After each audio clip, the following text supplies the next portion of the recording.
हाय दोस्तों, अस्सलाम वालेकुम रहमतुल्लाहि व बरकातुहू। मैं मोहम्मद समीर अंसारी और आप देख रहे हैं ज़मील ग्राफी। मेरे दोस्तों, आज से फिर मैं उसी पागल दीवाने की बात करने आया हूँ जो हर वक्त मुसलमानों के आगे पीछे खड़े दिखाई देते हैं। हर वक्त मुसलमानों की सड़े हुए मानसिकता ज़मीर को जगाने के लिए ये अपनी आवाज़ मुसलमानों को बचाने के लिए बुलंद रखते हैं। सदन हो या फिर कहीं और, हर जगह पे ये अपनी आवाज़ बुलंद रखते हैं मुसलमानों को बचाने के लिए। हम सबको पता है कौन है वो शख्स, बैरिस्टर असदुद्दीन ओवैसी साहब, जो एआईएमआईएम के राष्ट्रीय अध्यक्ष है। आप समझ सकते हैं किस तरह से मुसलमानों को समझाने की पुरजोर कोशिश करते हैं, फिर भी मुसलमान समझते नहीं हैं। फिर भी असदुद्दीन ओवैसी साहब को बीजेपी का बी टीम बताते हैं और उसके पाँव खींचने में लगे रहते हैं। उसको हराने में लगे हुए रहते हैं, उसको गलत साबित करने में लगे रहते हैं, फिर भी उसे गलत साबित नहीं कर पाते। पूरे बीजेपी के बी टीम होने, पूरे बीजेपी के लोग उसे गलत साबित करने के लिए लगे रहते हैं, लेकिन कर नहीं पाते क्योंकि वो गलत होते नहीं। मेरे सबसे अगर बेस्ट कोई नेता माना जाए, सबसे अपर लेवल का, तो बस यही है, असदुद्दीन ओवैसी साहब। तो इन्होंने कल एक प्रेस कॉन्फ्रेंस करते हुए कहा, all India personal law board ने 19 अप्रैल को एक जनसभा करने जा रहे हैं दारुल सलाम से, यानी कि उसका जो ऑफिस है दारुल सलाम असदुद्दीन ओवैसी साहब का, वहां से एक प्रोटेस्ट निकलेगा जो वक्फ संशोधन बिल के खिलाफ होगा। यानी कि वक्फ अमेंडमेंट बिल जो 2025 में पास कर दिया गया 2 तारीख को, 2 अप्रैल को, उसके खिलाफ प्रदर्शन होंगे। शाम 7 बजे से लेकर रात 10 बजे तक होगी 19 अप्रैल को। तो चलिए बिना देर किए वीडियो की तरफ चलते हैं। देखिए आप लोग ये वीडियो जो असदुद्दीन ओवैसी ने कहा। थोड़ी वीडियो लॉन्ग है लेकिन पूरी देखिएगा, आपको खुद ब खुद समझ आ जाएगी किस तरह से मुसलमानों के खिलाफ वक्फ अमेंडमेंट बिल लाके मुसलमानों को बर्बाद करने की कोशिश की जा रही है और मुसलमानों की मस्जिद ईदगाहें और दरगाहें हड़पने की बीजेपी पूरी कोशिश कर रही है और कर ली है। कोशिश कर नहीं रही, कर लिया है, हो गया, उसका काम हो गया। लेकिन प्रोटेस्ट करने के बाद हो जाएगा, लेकिन प्रोटेस्ट हम लोग कर सकते हैं। लेकिन असदुद्दीन ओवैसी ने प्रोटेस्ट करने का काम किया और सबसे पहले वही इंसान है, वही शख्स है जिन्होंने पिटीशन डाला सुप्रीम कोर्ट में जाके वक्फ संशोधन बिल के खिलाफ। तो चलिए वीडियो को स्टार्ट करते हैं। आप लोगों का बहुत बहुत शुक्रिया कि आप इतवार के दिन तकलीफ उठाकर यहाँ पर आए हैं। आपको ये बताना ज़रूरी समझता हूँ और मुझे यकीन है कि आपके ज़रिए से पूरी जनता को, आवाम को ये बात मालूम होगी कि हैदराबाद दारुसलाम में 19 अप्रैल के दिन शाम में 7 बजे से 10 बजे तक all India Muslim personal law board की जानिब से वक्फ अमेंडमेंट बिल 2025 के ख़िलाफ़ एक प्रोटेस्ट मीटिंग, पब्लिक मीटिंग रखी जा रही है और जिसकी सदारत all India Muslim personal law board के सदर मौलाना खालिद सैफुल्लाह रहमानी साहब करेंगे।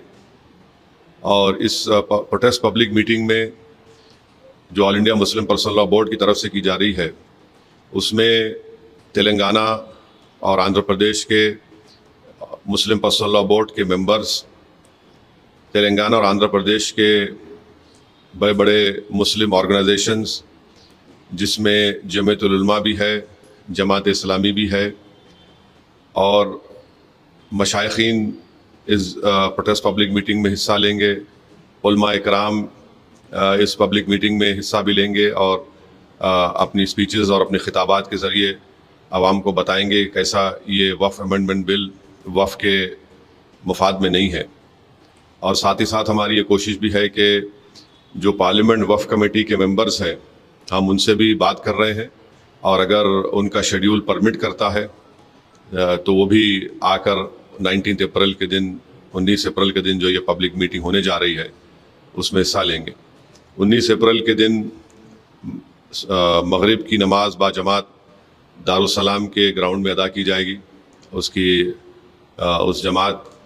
नमाज में जनाब रिजवान कुरैशी साहब जो ख़तीब और इमाम मक्का मस्जिद है नमाज मगरिब पढ़ाएंगे और उसके बाद उनकी क़िरत से ही जलसे का आगाज़ होगा। तो ये एक अहम इत्तला मैं आपको बताना ज़रूरी समझता हूँ। और दूसरी बात यह है कि आप जानते हैं कि वक्फ अमेंडमेंट बिल जो नरेंद्र मोदी की सरकार ने लाया है वो अनकॉन्स्टिट्यूशनल है। वो हमारे भारत के आइन के आर्टिकल 14 का, आर्टिकल 15 का, आर्टिकल 25 आर्टिकल 26 और आर्टिकल 29 का एक ग्रेव वायलेशन है। और हम ये समझते हैं कि ये वक्फ अमेंडमेंट बिल वक्फ की प्रॉपर्टीज़ को बचाने के लिए नहीं लाया जा रहा है। वक्फ की प्रॉपर्टीज़ पर जो एंक्रोचमेंट हो चुका है उन एंक्रोचर्स को हटाने के लिए नहीं लाया जा रहा है। वक्फ प्रॉपर्टीज़ की रेवेन्यू या आमदनी में इजाफा करने के लिए नहीं लाया जा रहा है।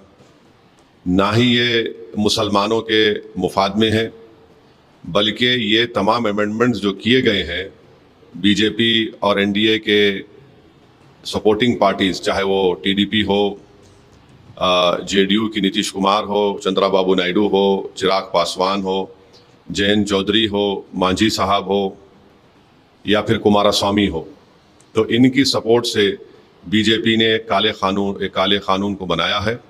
और ये इस बात को बताता है कि मुसलमानों पर बीजेपी उनको शक की निगाहों से देखती है। और इसलिए देखती है क्योंकि हिंदू धर्म के एंडोमेंट बोर्ड में, जैन धर्म के एंडोमेंट बोर्ड में, सिख धर्म के एंडोमेंट बोर्ड में यहाँ पर सिर्फ उन्हीं के मजहब का मानने वाला उसका मेंबर बन सकता है। इन धर्म के बोर्डों में लिमिटेशन एक्ट अप्लाई नहीं होता। इन धर्मों में बाय यूसेज वो उस धर्म की प्रॉपर्टी बन सकती है और इन धर्म के बोर्डों में दूसरे धर्म के मानने वाला भी उनको अपनी प्रॉपर्टी दे सकता है। ये तमाम चीज़ें इस अमेंडमेंट बिल के ज़रिए नरेंद्र मोदी की सरकार ने मुसलमानों के इस धर्म के बोर्ड से छीन ली है। हम हमारे इस देश के हिंदू भाइयों को बताना चाहेंगे, सिख भाइयों को बताना चाहेंगे और हमारे जैन भाइयों को बताना चाहेंगे कि जब आप अपने धर्म के बोर्ड में सिर्फ अपने ही धर्म के मानने वालों को मेंबर बना सकते हैं और दूसरे धर्म का नहीं बन सकता है, तो कैसे मुस्लिम धर्म का वक्फ बोर्ड, जो एक प्योर रिलीजियस इंस्टीट्यूशन है वक्फ बोर्ड, उसमें कैसे मोदी सरकार दूसरे धर्म के लोगों को मैंडेटरी 2 लोगों को बनाने का एक प्रोविजन रखती है। और जब आपके पास लिमिटेशन एक्ट अप्लाई नहीं होता है, जिसके जरिए से अगर हिंदू एंडोमेंट बोर्ड की प्रॉपर्टी पर, जैन धर्म की प्रॉपर्टी के ऊपर, गुरुद्वारा प्रबंधक कमेटी के प्रॉपर्टी के ऊपर अगर कोई नाजायज कब्जा करता है तो उसको आप कभी भी निकाल सकते हैं। वो मुस्लिम धर्म के एंडोमेंट बोर्ड पर लिमिटेशन एक्ट अप्लाई करके नरेंद्र मोदी की सरकार एंक्रोचर को मालिक बनाना चाह रही है एडवर्स पोजेशन की बुनियाद पर। और फिर आर्टिकल 26 के तहत हर रिलीजियस डिनोमिनेशन को अपने रिलीजियस चैरिटेबल ऑर्गेनाइजेशन बनाने का इख्तियार मिलता है, उसको एडमिनिस्टर करने का इख्तियार मिलता है और मूवेबल और इमूवेबल प्रॉपर्टीज को हासिल करने का इख्तियार मिलता है। ये मुसलमानों से छीना जा रहा है। और आपको मैं बार बार समझा रहा हूं कि इस मुस्लिम धर्म के इस बोर्ड में जो अमेंडमेंट्स नरेंद्र मोदी की सरकार ने और चंद्राबाबू नायडू, नीतीश कुमार, चिराग पासवान, जयंत चौधरी, मांझी साहब ने और कुमारास्वामी ने किया है, उसमें सेक्शन 3D आप पढ़िए। सेक्शन 3D को जब पार्लियामेंट में ये बिल डिबेट हो रहा था, उसको बुजदिली से अमेंडमेंट को पेश किया गया। और अमेंडमेंट क्या बोलता है कि जो भी मस्जिद, दरगाह, खानखा, आशुरखाने, इमाम बाड़े आर्कियोलॉजिकल सर्वे ऑफ इंडिया के तहत प्रोटेक्टेड और एंशिएंट मॉन्यूमेंट रहेंगे, अब ये बिल बनने के बाद उनका रजिस्टर एज ए वक्फ प्रॉपर्टी नहीं होगा। अब आप मेरे को बताइए, सच्चर कमेटी में 180 प्रॉपर्टीज, जो सच्चर कमेटी ने, आप उसके लास्ट पेजेस देखिए, आखिरी के 8-10 पेजेस में 180 प्रॉपर्टी सच्चर कमेटी ने कहा कि एएसआई के इलीगल ऑक्यूपेशन में है। इस सेक्शन 3D के तहत हम उस 180 प्रॉपर्टीज को खो देंगे, जिसमें मस्जिद भी है, खानखाएं भी है, कब्रस्तान भी है, दरगाहें भी है, सब है। अब इसका इफेक्ट ये भी होगा कि संभल की मस्जिद अब वक्फ की प्रॉपर्टी नहीं रहेगी। मैं डायरेक्ट चैलेंज कर रहा हूं भारत के प्रधानमंत्री को कि आप, मेरा सवाल आपसे है, आप जब अमेंडमेंट ये ला चुके हैं, कानून बना चुके, तो क्या संभल की मस्जिद अब वक्फ की प्रॉपर्टी रहेगी? क्या ज्ञानवापी की मस्जिद वक्फ की प्रॉपर्टी कहलाएगी? क्या मथुरा की मस्जिद वक्फ की प्रॉपर्टी कहलाएगी? जितने भारत में एएसआई प्रोटेक्टेड एंशिएंट मॉन्यूमेंट्स है, उसके एक्ट के तहत उसको बोलते ASMR एक्ट, जिसमें हमारे शिया भाइयों के इमाम बाड़े भी हैं, आशुरखाने भी हैं, दरगाहें भी हैं। अब आप बताइए, इससे वफ को छीन नहीं रहे आप, और झूठा प्रोपेगेंडा बीजेपी करी, नहीं नहीं कुछ नुकसान नहीं होगा। फिर सेक्शन 2 पढ़ो उसका आप।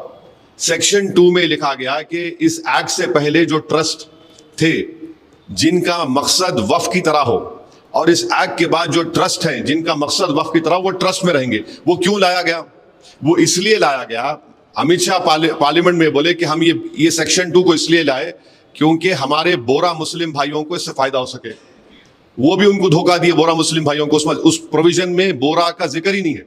ये इसलिए लाया गया क्योंकि भारत का जो सबसे दौलतमंद आदमी है, जो खोजा यतीम खाने को खरीद कर अपना आलीशान बंगला तामीर किया, इस सेक्शन 2 से सबसे पहला फायदा उस शख्स को होगा, सबसे पहला फायदा उसको होने वाला है।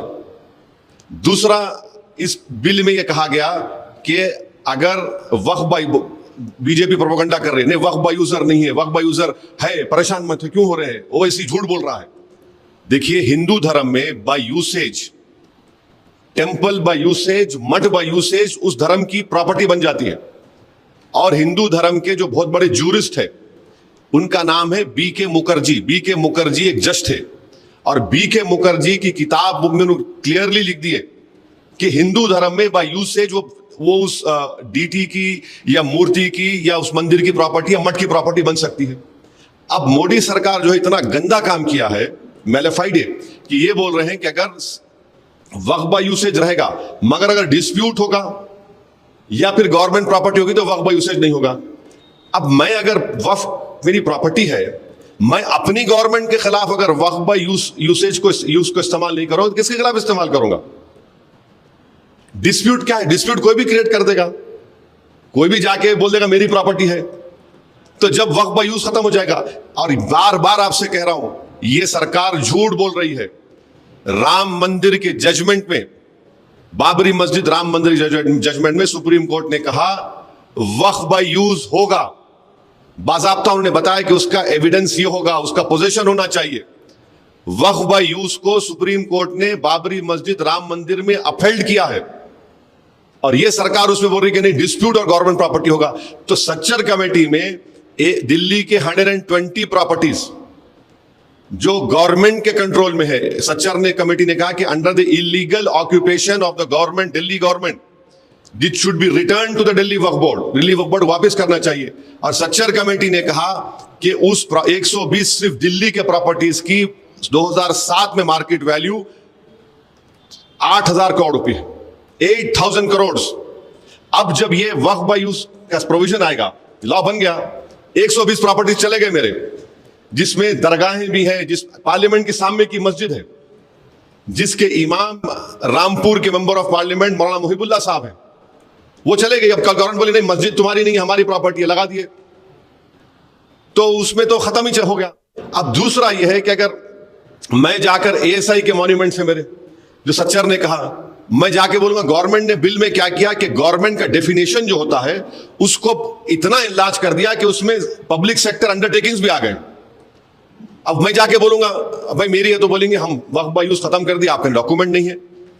अगर वक्फ बोर्ड जाकर बोलेगा वक्फ बाय यूज मैं इस्तेमाल कर रहा हूं, कोई खाबिज है, इंक्रोचर है, तो गवर्नमेंट बोलेगी नहीं हम तो लिमिटेशन एक्ट अप्लाई कर दिए, 12 साल के बाद उन्हें मालिक बन गया। कौन सा ऐसा प्रोविजन है जिससे वक्फ बोर्ड को फायदा पहुंचेगा, हमको बताइए। हम तो लूज कर रहे हैं हमारे पूरे प्रॉपर्टीज को, वक्फ की प्रॉपर्टीज को। आप सेक्शन 3D ला लिए, सेक्शन 2 ला लिए, सेक्शन 3C कर दिए, डेजिग्नेटेड ऑफिसर। अब डेजिग्नेटेड ऑफिसर कौन होगा बताइए? मेरा गवर्नमेंट से झगड़ा चल रहा, कई जमीनों पे कब्जा है गवर्नमेंट का, तो दुनिया का उस इंसाफ का उसूल यह है कि कोई भी अपने केस में जज नहीं बन सकता। आप क्या कर रहे हैं? डेजिग्नेटेड ऑफिसर गवर्नमेंट अपॉइंट करिए, गवर्नमेंट एग्जीक्यूटिव का हिस्सा है। हमारे देश में, वतन अजीज में, theory of separation of powers हमारे कॉन्स्टिट्यूशन के बेसिक स्ट्रक्चर का हिस्सा है कि कोई भी अपने केस में जज नहीं बन सकता। डेजिग्नेटेड ऑफिसर गवर्नमेंट नॉमिनेट करेगी, वो किसके हक में फैसला करेगा? वो अगर आप ईमानदार थे तो आप बोलना था कि अगर ऐसे झगड़े होंगे तो कोर्ट तय करेगा, आप कोर्ट को भी निकाल दिए डेजिग्नेटेड ऑफिसर। यानी हर एतबार से मुसलमान अपनी जायदादों को खोने जाएंगे। किरण रिजिजू का कल वीडियो देखा मैं, इतना झूठ बोल रहे, वो कुछ नहीं होगा। अरे आप कानून बना के छोड़ रहे हैं सेक्शन 3C के तहत, अब तो उत्तर प्रदेश में तो उन्हें छीनना चाह रहे, उत्तर प्रदेश में 91% of Sunni Waqf board property जो है वो वक्फ बाय यूज की है, पूरे गायब हो जाएंगे। सेक्शन 3D के तहत क्या संभल की मस्जिद वक्फ की प्रॉपर्टी है या नहीं है बताओ? सिंपल क्वेश्चन कर रहा हूं मैं। तो ये सब इसलिए लाया जा रहा है ताकि मुसलमानों के रिलीजियस प्रॉपर्टीज को और उस धर्म के जो प्रॉपर्टीज है उसको उनसे छीन लिया जाए। और अफसोस की बात यह है कि चंद्राबाबू नायडू की सरकार तिरुमला तिरुपति देवस्थानम में एम्प्लॉइज जो नॉन हिंदू है उनको निकाल रही है। तिरुमला तिरुपति देवस्थानम का एक्ट ये कहता है कि जो टीटीडी का मेंबर होगा वो हिंदू धर्म का होना चाहिए। बोर्ड में आप एम्प्लॉइज को निकाल रहे हैं हिंदू नहीं है बोल के, और यहां पर आप मोदी के अनकॉन्स्टिट्यूशनल ब्लैक लॉ की सपोर्ट करके कह रहे हैं कि मुस्लिम धर्म के बोर्ड में आप नॉन मुस्लिम को रखेंगे। देखिए कितनी हिपोक्रेसी है चंद्रबाबू नायडू की। एम्प्लॉइज का जिक्र नहीं है, टीटीडी के मेंबर्स, उनका कमिश्नर, और बार बार बोलते हैं कि नहीं वक्फ की प्रॉपर्टी पे कब्जा हो रहा। तो 2014 में मुख्तार अब्बास नकवी ने जब उस वक्त के मिनिस्ट्री ऑफ माइनॉरिटी अफेयर्स थे, उन्होंने एंक्रोचमेंट निकालने का बिल पेश किया था, illegal occupants on Waqf property. क्यों इस सरकार ने उस बिल को वापस ले लिया? क्यों लिया आपने वापस? उसको रखते, उसमें ऐड करते, अपनी ईमानदारी को दिखाते। अच्छा, आपको जानकर एक और तकलीफ होगी कि कलेक्टर अगर किसी मुतवल्ली को कोई ऑर्डर देगा कि आप ये काम करिए और मुतवल्ली नहीं सुनता तो कलेक्टर उसको 6 महीने की सजा दे सकता। अगर कलेक्टर किसी मुतवल्ली को बोलेगा कि तुम नमाज में अज़ान नहीं देना, मेरा ऑर्डर है, मैं बोल रहा हूं आपको, आप बोलेंगे ऐसा कैसा कर सकते, ऐसा हो सकता, हो रहा है, तो मुतवल्ली जेल को चले जाएगा। कलेक्टर वेरीफाई करने के बाद ही कोई प्रॉपर्टी वक्फ में जा सकती। ये कैसा होगा? तो वक्फ बोर्ड को आप तो पोस्ट ऑफिस बना के रख दिए। Waqf board has become a post office, कि वक्फ बोर्ड को इख्तियार ही नहीं है। अच्छा, अब इस कानून बनने के बाद 6 महीने के अंदर, विद इन 6 मंथ्स, आपको पूरे प्रॉपर्टीज को पोर्टल पर रजिस्टर करना पड़ेगा। इंडियन ट्रस्ट एक्ट पढ़ लो आप, उसमें प्रोविजन है ही नहीं पोर्टल का। हिंदू धर्म में नहीं है, एंडोमेंट बोर्ड में, गुरुद्वारा प्रबंधक कमेटी में नहीं है। क्यों आप यहां पर कर रहे हैं? इसलिए कर रहे हैं कि जब आप पोर्टल पर रजिस्टर करने जाएंगे, मिसाल के तौर पे हमारे शौकत साहब सीनियर फोटोग्राफर हैं, ईश्वर रेड्डी साहब भी है। अब शौकत साहब एग्जाम कोई प्रॉपर्टी को रजिस्टर करने जा रहे हैं पोर्टल के ऊपर कि भाई ये वक्फ है, तो फौरन कोई भी रोड चलता आदमी बोलेगा नहीं नहीं शौकत की प्रॉपर्टी नहीं है, रजिस्टर नहीं होना। अब होता क्या, इस बिल में पढ़ो, कलेक्टर अगर शौकत की प्रॉपर्टी के खिलाफ मिसाल के तौर पे इंक्वायरी ऑर्डर कर दिया, जैसा इंक्वायरी ऑर्डर करा वो वक्फ प्रॉपर्टी नहीं रहेंगी। It will not be a Waqf property till the completion of inquiry. अब इंक्वायरी कंप्लीट करेगा, कोई टाइम लिमिट ही नहीं है, तो कलेक्टर साहब क्या करेंगे? इंक्वायरी ऑर्डर कर दिए, बैठे आराम से बैठे, मैं तो वक्फ प्रॉपर्टी लूज कर दिया। क्या इस तरह का प्रोविजन हिंदू धर्म के एंडोमेंट बोर्ड में नहीं है? क्या इस तरह का प्रोविजन गुरुद्वारा प्रबंधक कमेटी में नहीं है? जैन धर्म में है? नहीं है। यहां पर क्यों लाए फिर आप? अब पोर्टल पे चढ़ेंगे, जैसा कोई नहीं नहीं अरे ये तो है ही नहीं भाई, वक्फ की नहीं है, चलो कलेक्टर साहब ऑर्डर कर दिए इंक्वायरी, इट वक्फ प्रॉपर्टी नहीं रहेंगी। कोई भी ऑब्जेक्शन डाल सकता है जाके। सेक्शन 3C पढ़ो, एनी पर्सन, अरे कौन होगा भाई, कुछ तो है ना, लोकल स्टैंड है, कुछ नहीं, डालो। तो जितने इसके जो 48 या 49 अमेंडमेंट्स है, ये कोई इसका वक्फ से ताल्लुक नहीं है। और इन्होंने एक प्रोविजन क्रिएट कर दी है कि अगर किसी को वक्फ से निकल के ट्रस्ट बनाना है तो ट्रस्ट बना लो। कहां इसका फायदा होने वाला है वक्फ बोर्ड को? और मिनिस्ट्री ऑफ माइनॉरिटी अफेयर्स का वेबसाइट पे जाओ आप लोग, कौमी तरक्याती स्कीम है 22-23 में, मेरे ख्याल से अगर गलत मेरा मेमोरी सही है तो कुछ 17 करोड़ अलॉकेट हुए, 3 करोड़ रिलीज करें, 1 करोड़ खर्चा नहीं हुआ उसमें। इसमें कौन आके, मैं आके रोका था। 10 साल से आप सरकार में है ना, ये स्कीम 10 साल से आप क्या खर्चा करें बताओ? तो ये अच्छा, फिर ये बोल रहे कि हम 2 महिलाओं को मेंबर बना रहे, इतना झूठ बोलते हैं लोग। 95 एक्ट में आप पढ़ो, स्टेट वक्फ बोर्ड में और सेंट्रल वक्फ काउंसिल में, उसमें क्या लिखा हुआ है? अंग्रेजी का वर्ड लिखा हुआ है, एटलीस्ट 2 वुमेन, एटलीस्ट 2 वुमेन, और वो मुस्लिम होना चाहिए, नंबर 1। इन्होंने क्या कर दिए, शैल बी 2, माने यहां वहां पर पहले क्या था, कम से कम 2 से बढ़ भी सकते थे, इन्होंने 2 कर दिए खाली। फिर उसमें आप क्या कर रहे, सेंट्रल वक्फ काउंसिल में 22 मेंबर्स हैं, जिसमें से 11 नॉन मुस्लिम बना सकती सरकार। स्टेट वक्फ बोर्ड में 11 मेंबर होंगे, जिसमें से 7 नॉन मुस्लिम को बना सकते हैं और 4 मुसलमान रहेंगे। अब इलेक्शन नहीं होगा स्टेट वक्फ बोर्ड का, एमपी कैटेगरी का इलेक्शन होता था, एमएलए का, अब बार काउंसिल का, मुतवल्ली का। अब गवर्नमेंट नॉमिनेट करेंगी।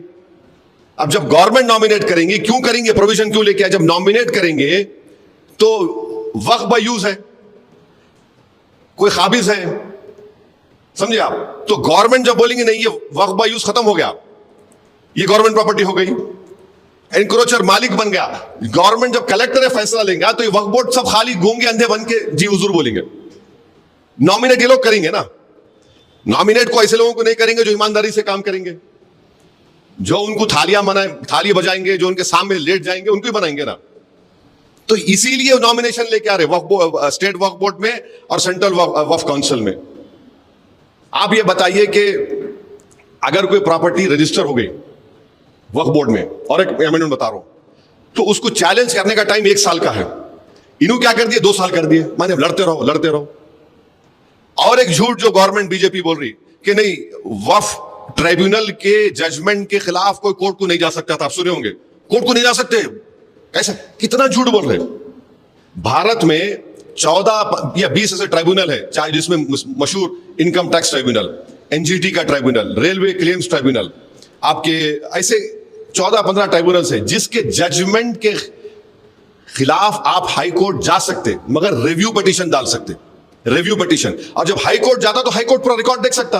अब आप क्या बोल रहे, नहीं रिव्यू नहीं, अपील होगा। अपील माने पूरे एक कोर्ट में पूरे भारत में लाखों केसेस पेंडिंग है, लाखों, और कॉन्स्टिट्यूशन के प्रोविजन के तहत ट्राइब्यूनल बनाया गया। ये बोल ट्राइब्यूनल का झूठ बोले, हमारे हिंदू भाइयों को देश में झूठ बोल दिए, नहीं कोई जा ही नहीं सकता ट्राइब्यूनल। अरे जा सकता बाबा, एनजीटी का ट्राइब्यूनल के जजमेंट के खिलाफ, इनकम टैक्स का ट्राइब्यूनल, रेलवे क्लेम्स ट्राइब्यूनल, आप रिव्यू डालते हैं हाई कोर्ट में, कौन रोक रहा, कोई रोक नहीं सकता किसी को। नहीं पूरे देश में प्रोपेगेंडा करते हैं, जा ही नहीं सकते थे, हम कर दिए। अरे क्या करें आप। और ट्राइब्यूनल का 95 एक्ट में डिस्ट्रिक्ट जज को अपॉइंट करता था chief justice of the high court. जैसा हैदराबाद का ट्राइब्यूनल है, ये तेलंगाना, उसको तेलंगाना हैदराबाद हाई कोर्ट के सीजे अपॉइंट करते थे। जब वो अपॉइंट करते थे तो उनके एडमिनिस्ट्रेटिव कंट्रोल में रहता आदमी, वो डिस्ट्रिक्ट जज। अब आप क्या बोल रहे, रिटायर्ड को बना सकते, जब रिटायर्ड को बनाएंगे तो उन्हें तो chief justice of high court के एडमिनिस्ट्रेटिव कंट्रोल में नहीं रहेगा। कौन सा ऐसा प्रोविजन है जो मुसलमानों के फायदे में, हमको बताओ। और आप बोल रहे ओबीसी को हम लाके डालेंगे।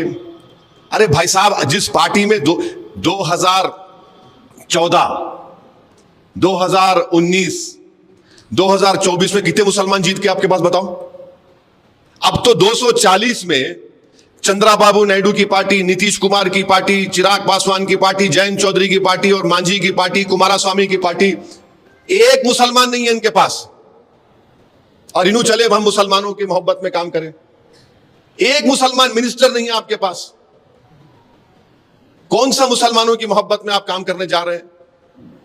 तो ऑल इन ऑल ये है कि ये वक्फ की बर्बादी के लिए, मस्जिदों को, दरगाहों को, खानखाओं को छीनने के लिए, और आखिरी अमेंडमेंट की बात कर रहा हूं, एक वक्फ बाय इवैक्यू प्रॉपर्टी होते, यानी जो लोग भारत को छोड़ के चले गए दूसरे कंट्री को, जाने से पहले वो बोले ये मेरी प्रॉपर्टी है, मैं वक्फ कर रहा हूं, उसको वक्फ करके चले गए। और खास तौर से इन पर्टिकुलर एग्जांपल दे रहा हूं आपको, हरियाणा में, पंजाब में ऐसे, मैंने, अगर मैं गलत नहीं कह रहा हूं, बल्कि हजारों एकड़ के करीब या 100 एकड़ करीब ऐसे जमीनात है, उसका रेवेन्यू आता पंजाब, हरियाणा, पंजाब के वक्फ बोर्ड को, हरियाणा के वक्फ board.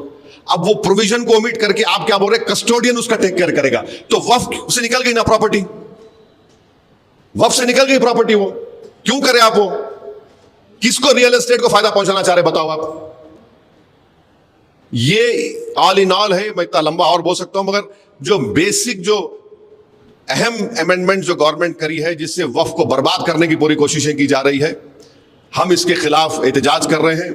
All India Muslim personal law board ने जो फैसला लिया है हम उसकी तायीद करते हैं, और हम एक ही अपील करेंगे कि जहां कहीं भी जिस किस्म का प्रोटेस्ट हो, आप उसमें उसको कामयाब करिए, और सबसे अहम बात ये, उसको पीसफुल रखिए और अपना प्रोटेस्ट रजिस्टर कराइए।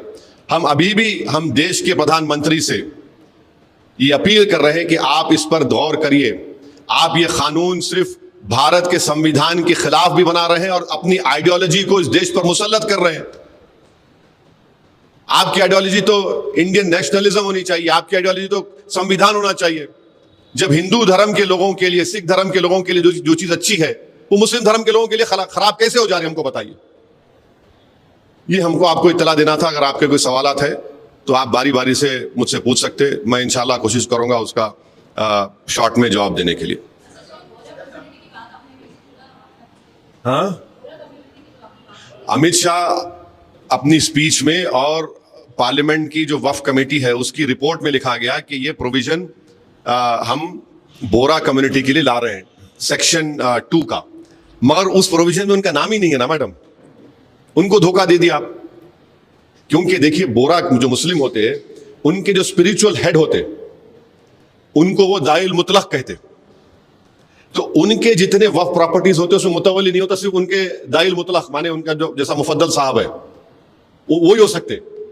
आप उनका नाम लेके उनके खंधे पर रख के तोप चला दिया आप, मगर उनको ही नहीं दिया कुछ भी। आप प्रोविजन में जिक्र आ रहा ना उनका, नहीं दिया, उनको नहीं है जिक्र उनका। और उसमें गवर्नमेंट सेक्शन 2 से एक रूट बना दी, अगर आपको वक्फ से निकलना है तो ट्रस्ट बना लो। आप एक्ट बना रहे ना, वक्फ को प्रोटेक्ट करने का एक्ट बना रहे, मगर गवर्नमेंट क्या बोल रही, बेटा ये रास्ते से निकल सकता है, निकल जा। तो पतली गली बोलते हैं हैदराबाद में, क्या बोलते हैं, पतली गली से पकड़ ले। वो पतली गली से रास्ता बता रहे आप।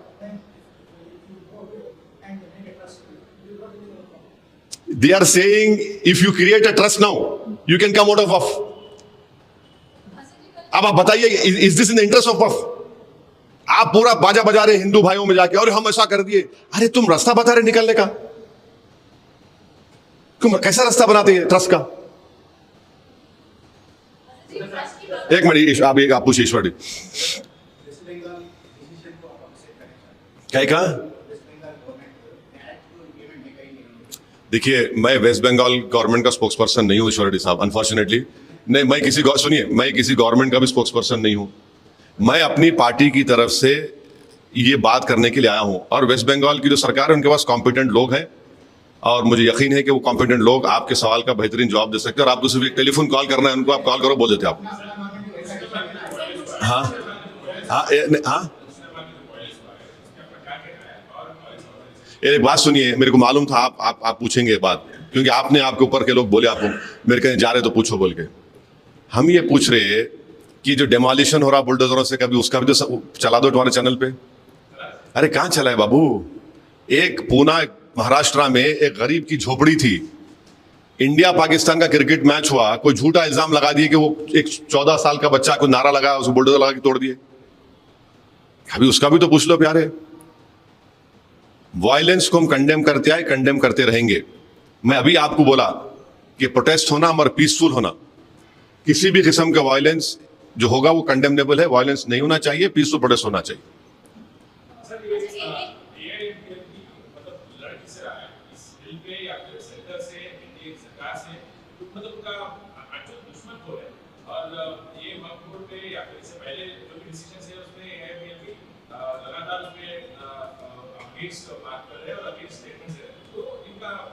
नहीं, तुम तुम्हारे जरा मैं समझ में नहीं आता, तो अंग्रेजी में पूछ लो मेरे से, अच्छा रहता, मैं क्लैरिटी से बोल सकता हूँ। वरना नहीं, तुम जो बोल रहे ना डबल मीनिंग आ रहा उसमें, तो तुम जरा इंग्लिश में पूछ लो, क्लैरिटी से पूछ लो, मैं बोलता हूँ।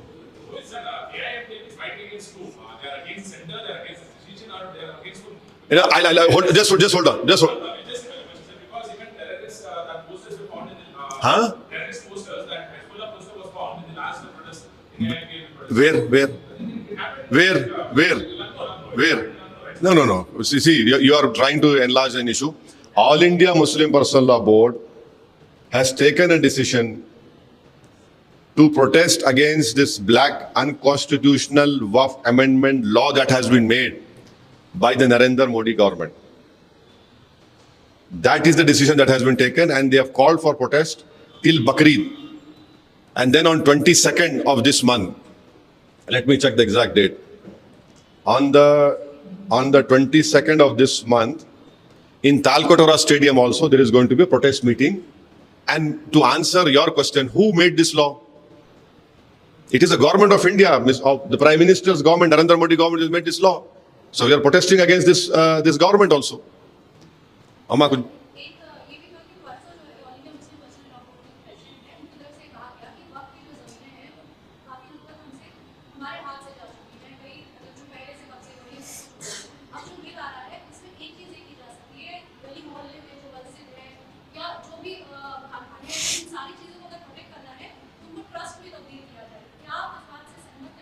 नहीं, मैं देखिए, मैं अपनी बात कर रहा हूं। मैं पर्सनल लॉ बोर्ड, सुनिए, पर्सनल लॉ बोर्ड के स्पोक्स पर्सन है, वो आपके सवाल का जवाब देंगे।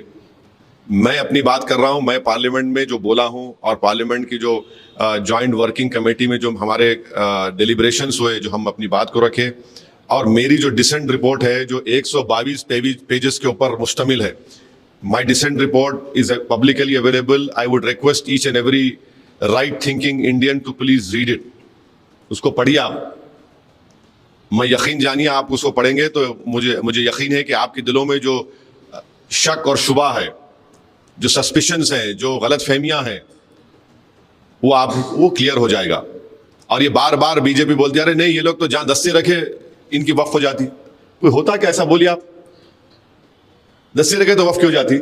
मैं दस्ती नहीं रखा। मैं पार्लियामेंट में 20 साल से पढ़ रहा हूं। पार्लियामेंट नमाज में मेरी हो गई। पार्लियामेंट 20 साल से पढ़ रहा हूं। पार्लियामेंट नमाज में कोई कोने में जाके, अगर टाइम मिला तो सामने मस्जिद चले जाता। बाद वक्त डिबेट्स ऐसे चलते पार्लियामेंट में कि आपको स्पेशली मगरिब का टाइम कम रहता आपके लिए, तो आपको पार्लियामेंट में हम कोने पढ़ते। मैं नहीं, बल्कि हमारे असराउल्लाह कासमी मरहूम जनाब बर्क साहब, ऐसे कई एमपीज को हम तो बाद कोने में साथ पढ़ लेते थे।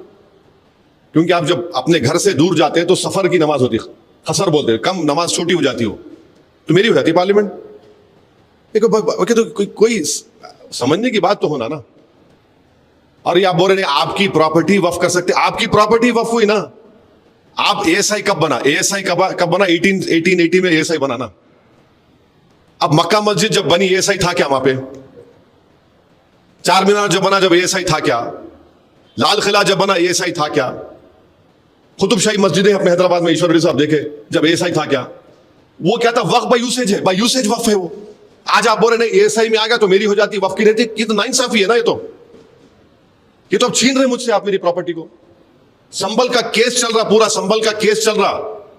आज आप लॉ बना दिए, नहीं, it is not a Waqf property. What will remain of the Sambhal masjid then? ऐसे कई आप जो काम नहीं कर सकते थे, ये लॉ से कर रहे हैं पूरा।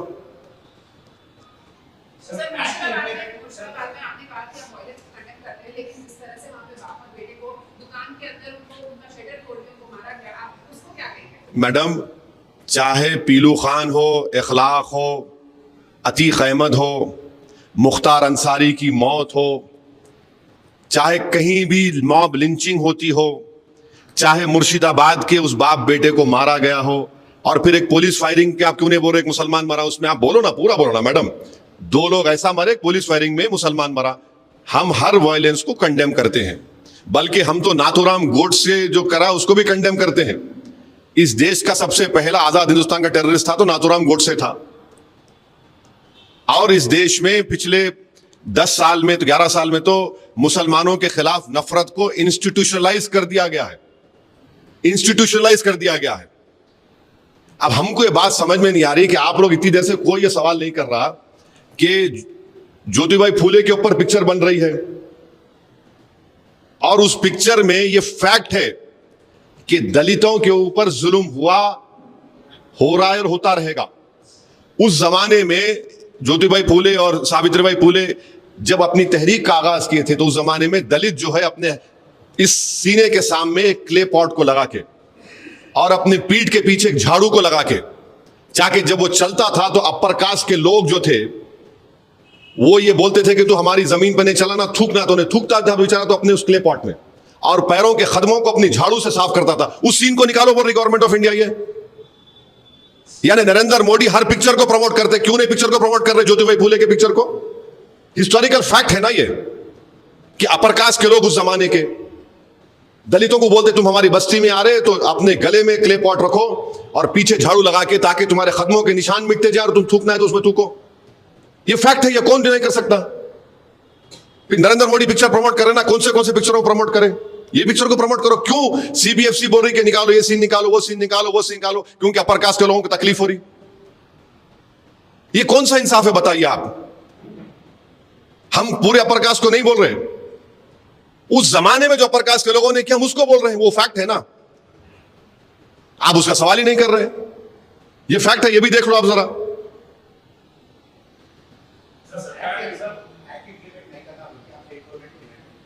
अरे अभी तो बात करेंगे, all India Muslim personal law board से बात करेंगे, वो लोग क्या डिसाइड करेंगे। हम देखेंगे। Sir, the government's argument is that the previous work tribunal, it is uncontested. There is no supervision of court on the cases of that, and that is why they are. Please understand, this government believes in theory of confusion, and they are not telling you the full truth. The full truth is that there are many tribunals in our country which are formed under an article of the Constitution, and any of the decisions or judgments that a tribunal has been gives, you file a review petition in the High Court, right? You don't file an appeal. But this government has deliberately told, especially to the majority Hindu community, that this Waqf Board decision cannot be challenged in court. A review itself is a challenge, isn't it? आप review डाल रहे तो क्या आपको high court नहीं जा रहे आप? अच्छा, इनकी झूठ की मिसाल एक और देख लो आप। गुजरात का एक मिसाल देते हैं लोग, सूरत का। सूरत में क्या बोलते हैं? सूरत के म्युनिसिपल कॉर्पोरेशन को वक्फ बोर्ड ने वक्फ प्रॉपर्टी डिक्लेयर कर दिया। वक्फ बोर्ड बोला कि वो मुगल सराय है, मगर ये जब ट्राइब्यूनल में गया तो ट्राइब्यूनल बोला ये वक्फ प्रॉपर्टी नहीं है। तारीफ करो ना बॉस। वहां वक्फ बोर्ड, गुजरात का वक्फ ट्राइब्यूनल ने कहा कि वक्फ प्रॉपर्टी नहीं है ये, तो ट्राइब्यूनल का जजमेंट को आपको तकलीफ नहीं हो रही। जब यानी आपके फेवर में आया तो अच्छा, आपके खिलाफ गया तो बुरा। तो आप किस तरह की जुडिशरी चाह रहे हैं? और ट्राइब्यूनल का, वक्फ ट्राइब्यूनल का जो अभी जो 95 एक्ट में सिटिंग डिस्ट्रिक्ट जज appointed by the CGI chief justice of that high court will always be under the administrative control of the high court of the chief justice. Now you are saying retired judge, can he be under the administrative control of the chief justice of that particular state high court? No, because he's a retired judge. And as a politician, as a member of elected member of assembly and parliament, and you as esteemed journalists know that whenever government appoints this inquiry commission headed by a retired judge, with all due respect to them, either the reports don't come or they take a very long time to come. आप देख लो, मेरे को अच्छी तरह याद है, मैं इन retired जजेस के सामने गया, मैं आपको बोल रहा हूं, आपके मक्का मस्जिद में बॉम्ब ब्लास्ट हुआ, उसमें गोलियां लगी, बच्चों को शहीद हो गए, एक रिटायर्ड जज साहब को बनाए, हमारे एडवोकेट शफीक महाजिर साहब को हम साथ लेके वहां पे गए, बेहतरीन जिरा करे वो। रिपोर्ट अब तक नहीं आई बाबू, रिपोर्ट आई नहीं अब तक। 1998-99 में या 2003 में तालाब कट्टे में फायरिंग हुई, एक औरत अपने घर में बच्चे को दूध पिला रही थी, डेथ हो गई उसकी। रिटायर्ड जज को बनाया, उनका इंक्वायरी चली GHMC ऑफिस में, मैं गया वहां पे कई हियरिंग में, क्या हुआ रिपोर्ट का मेरे को नहीं मालूम। मैं ये नहीं कोई उंगली नहीं उठा रहा हूं, आपको एक दो एग्जांपल दे रहा हूं। ट्राइब्यूनल में अगर जब डिस्ट्रिक्ट जज अपॉइंट होता है, chief justice of high court का, उनके एडमिनिस्ट्रेटिव कंट्रोल में होता है। अच्छा, हिंदू धर्म के एंडोमेंट बोर्ड में समरी इविक्शन पावर्स है, एंक्रोचमेंट को निकाल सकते हैं, यहां पे नहीं दे रहे आप। और अभी वक्फ बोर्ड का प्रॉब्लम क्या, अगर वक्फ बोर्ड कोई केस सुप्रीम कोर्ट में जीत गया, शौकत मिसाल तौर पर केस जीत गए ईश्वर रेड्डी के खिलाफ, मैं दोस्ती में बोल रहा हूं, तो जीतने के बाद भी, सुप्रीम कोर्ट से जीतने के बाद भी मेरे को एग्जीक्यूटिव पिटीशन, ईबी पिटीशन यहां आके डालना पड़ता है, यहाँ पे हाई कोर्ट में, यहाँ के लोकल कोर्ट में। आप जीतने में नहीं आती आपको ईबी डालना पड़ता है यहाँ पे। इतना रेगुलेशन है वक्फ बोर्ड में, इतना रेगुलेशन है।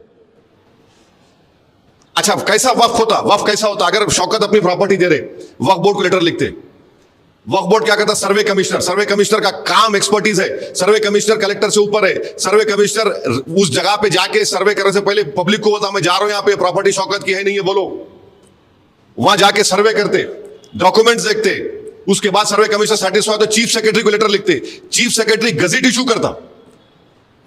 अब क्या हो गया, आप कलेक्टर करेंगे, और कलेक्टर क्या करेंगे? कलेक्टर, भाई अगर आप वीरप्पा मोइली की एडमिनिस्ट्रेटिव रिफॉर्म कमेटी रिपोर्ट पढ़िए, उसमें वीरप्पा मोइली की रिपोर्ट ने कहा कि कलेक्टर को और बर्डन मत करो आप। और कलेक्टर तो गवर्नमेंट अपॉइंटी है ना भाई, उन्हें सर्वे करने जाएंगे। अब क्या होगा, शौकत बोलेंगे मेरी प्रॉपर्टी है, तो कलेक्टर बोलेगा नहीं शौकत साहब ठहरो जरा, उन्हें बोलेंगे कौन ऑब्जेक्ट कर रहे, जाके ऑब्जेक्ट करते, खत्म, सर्वे भी नहीं होता, नहीं इनकी प्रॉपर्टी नहीं है। अरे क्या है भाई, आप कौन सा काम कर रहे हैं वक्त के लिए, हम पूछना चाह रहे। तो ये चीजें हैं।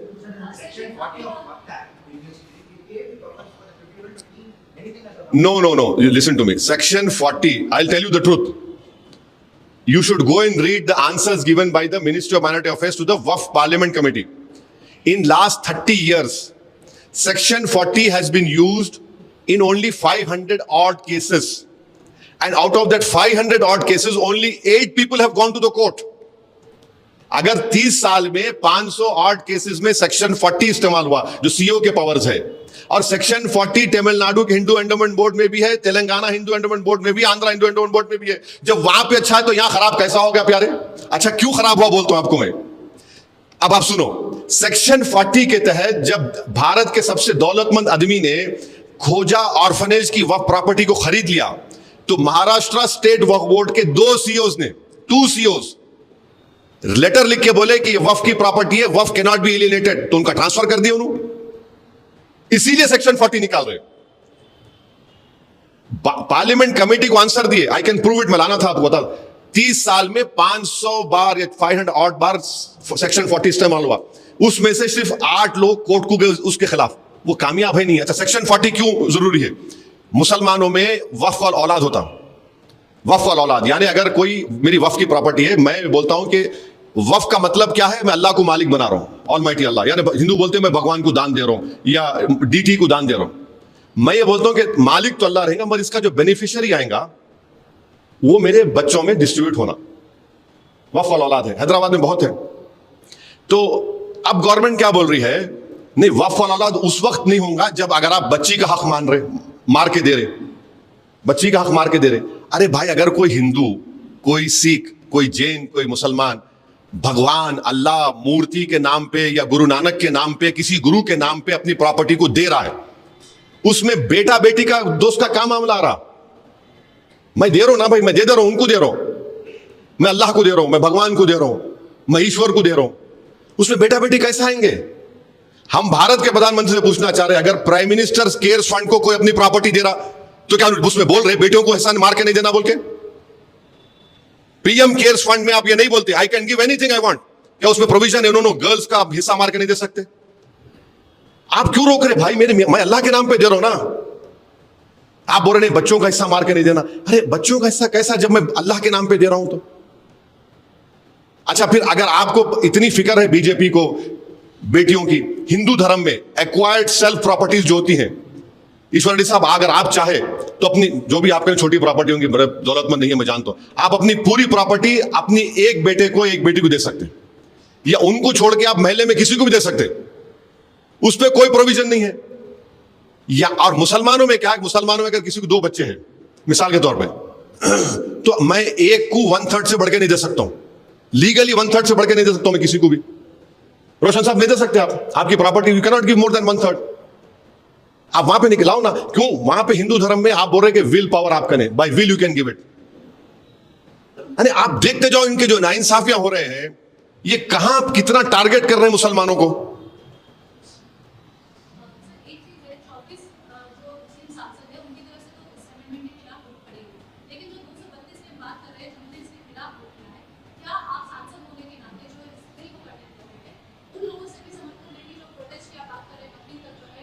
नहीं नहीं मैडम, देखिए वो लोग तो पार्टी विप की बुनियाद पे और पार्टी डिसीजन की बुनियाद पे अपना फैसला लिए ना, तो उनको नहीं हम तो आज भी बोल रहे हैं कि आप जो काम करें गलत काम करें। चंद्रबाबू नायडू जो है, चंद्रबाबू नायडू मैं समझता था कि बहुत हिस्ट्री के अच्छे स्टूडेंट हैं। मैं 94 से 2004 तक एमएलए था।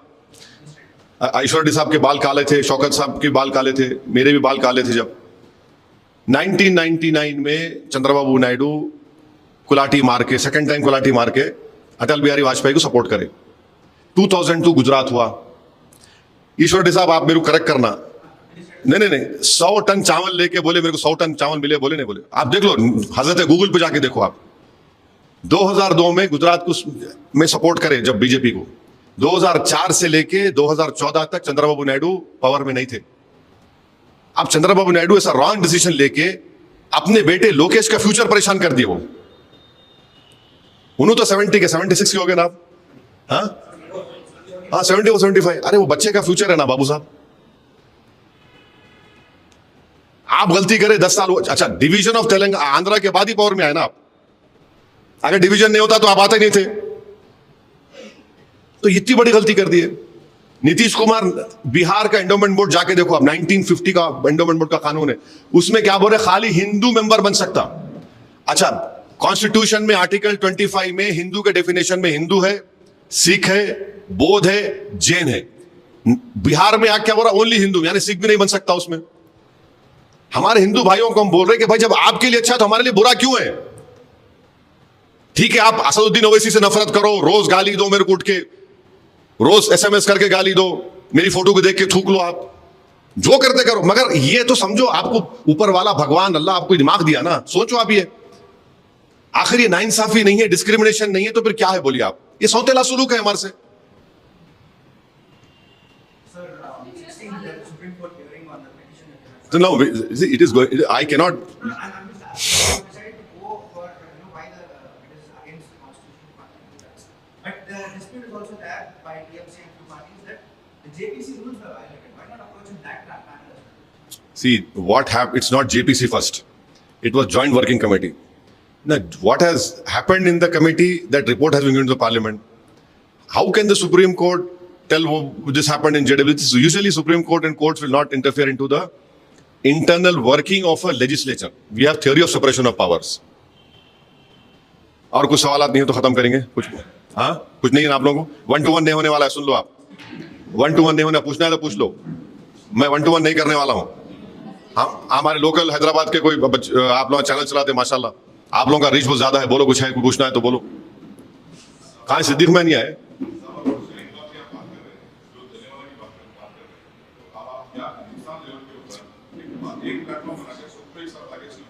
देखिए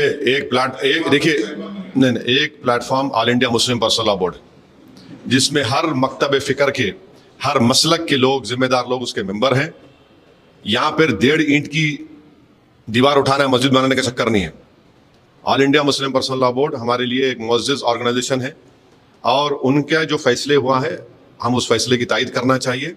और आप एहतजाज को पुरअमन रखिए और कोशिश ये करिए कि हमारे हिंदू धर्म के भाइयों को, उन बहनों को, सिख हमारे भाई बहन को, जैन भाई बहनों को हम ये बताएं कि जब आपके लिए अच्छा है तो हमारे लिए बुरा कैसे हो सकता है?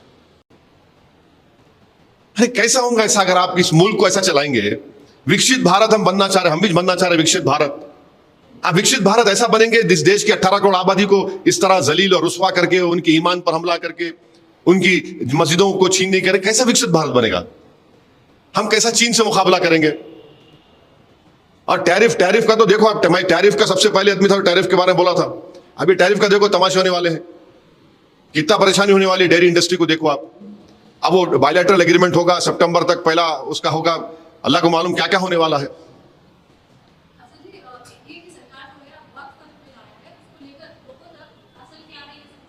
अरे असल के ये बोल दिए ना इतने पूरा, इसलिए हम लोग उर्दू में बोलते अलीफ से लेके वस्सलाम तक पूरा खोल दिए, खोल के बोल रहे, पूरा एक्सपोज कर दिया। अरे देखिए मैडम, पहले क्या बोलते थे, इस्लाम में वक्फ नहीं है। अरे कुरान में इन्फाक के ऊपर मेरे ख्याल से 70 ज्यादा आयतें हैं, प्रॉफेट मोहम्मद सल्लल्लाहु अलैहि वसल्लम की हदीस हैं। अरे कोई पार्लियामेंट में एक बीजेपी के मेंबर खड़े को बोले ये मुस्लिम कंट्री में वक्फ नहीं है, ये मुस्लिम कंट्री में वक्फ नहीं है, उसमें नहीं है। सबसे पहली बात तो यह है कि भारत की तुलना आप उनसे क्यों कर रहे हैं? आपको उनसे उतनी मोहब्बत क्यों हो गई? भारत एक डेमोक्रेसी है, यहां पर अंबेडकर का दिया हुआ संविधान है, और जिस कंट्रीज का नाम ले रहे झूठ इतना, वहां भी वक्फ है। मैं आप लोगों की इत्तला के लिए बता रहा हूं, हमारे बर्फ भी बैठे हुए हैं, आप नजफ करबला गए ना, अब आप मैं झूठ बोल रहा हूं तो मेरे को झूठ है बोल देना। क्या वहां पर पानी के कुएं नहीं है हज़रत अली के वक्फ किए हुए? 1400 साल पुराने हज़रत अली जब खलीफा थे, खलीफतुर राशिदीन थे, अली मुर्तजा खलीफा थे, उन वक्फ करे कुओं को पानी के, अब तक है। सिंगापुर में वक्फ है, मालूम आपको? सिंगापुर, मलेशिया छोड़ो, सिंगापुर में वक्फ है, टर्की में है, मोरक्को में है। कहां नहीं है? नहीं है। नहीं, वो मोहम्मद गौरी आया था। अरे इस्लाम प्रॉफिट मोहम्मद सल्लल्लाहु अलैहि वसल्लम से हम सीखे, मोहम्मद गौरी से नहीं सीखे हम। नहीं, वो अरे इस्लाम में है, वो एसेंशियल रिलीजियस प्रैक्टिस है मुसलमानों के लिए। अब उन्होंने आया था, आप देखो कैसा कंफ्यूजन है। अमित शाह प्रॉफिट मोहम्मद की का जिक्र करे सल्लल्लाहु अलैहि वसल्लम का, उनके पार्टी के लोग दूसरी बात बोल रहे हैं। उन्हें बोलने के बाद एक उनका टॉप मोस्ट लीडर कोई बात बोला तो कम से कम उस पर तो कायम खड़ा ना, उस पर भी कायम नहीं है। उनकी स्पीच के बाद उनके कई लोग सुन रहा था एमपीज को, उनके खिलाफ ही बोल रहे हैं, अमित शाह को वो लोग कॉन्ट्रडिक्ट कर दिए। आप स्पीचेस पढ़ो उन लोगों के। माने ये अगर इस तरह की नफरत आप में है मुसलमानों के ताल्लुक से, तो फिर आप अपनी कॉन्स्टिट्यूशनल ड्यूटी को नहीं निभा पाएंगे। Thank you. आशा करता हूँ वीडियो अच्छी लगी, वीडियो को लाइक करें, चैनल को सब्सक्राइब करें और बेल आइकन का बटन दबाना ना भूलें। और मैं आप लोगों से ये कहना चाहता हूँ मेरे दोस्तों, वक्फ संशोधन बिल का जितना से जितना हो सके अपने मस्जिदों, दरगाहों और ईदगाहों को बचाने का प्रयास करें, अपने वक्फ की जमीनों को बचाने का प्रयास करें। कुछ लोग मुस्लिम बहकावे में ना आए, क्योंकि कुछ जो मुस्लिम लोग बहकावे में हैं वो खरीदे हुए, वो बिके हुए मुसलमान हैं। अगर आप एक अच्छे मुसलमान हैं, आप वक्फ की जमीन बचाना चाहते हैं, वक्फ की जमीन से, इस्लाम से अगर आपको प्यार है, तो अपना हक ना खोएं, ना बर्बाद जाने दें इस जायज को। बहुत दिनों से हमारे आबा व अजदाद ने मस्जिद के लिए, दरगाह के लिए, ईदगाह के लिए, फिर कुछ और के लिए वक्फ के नाम कर दी जमीनें, वो हड़पने की कोशिश कर रहे हैं। तो चलिए दोस्तों, आशा करता हूँ वीडियो अच्छी लगी। Thank you so much. जय हिंद, जय भारत।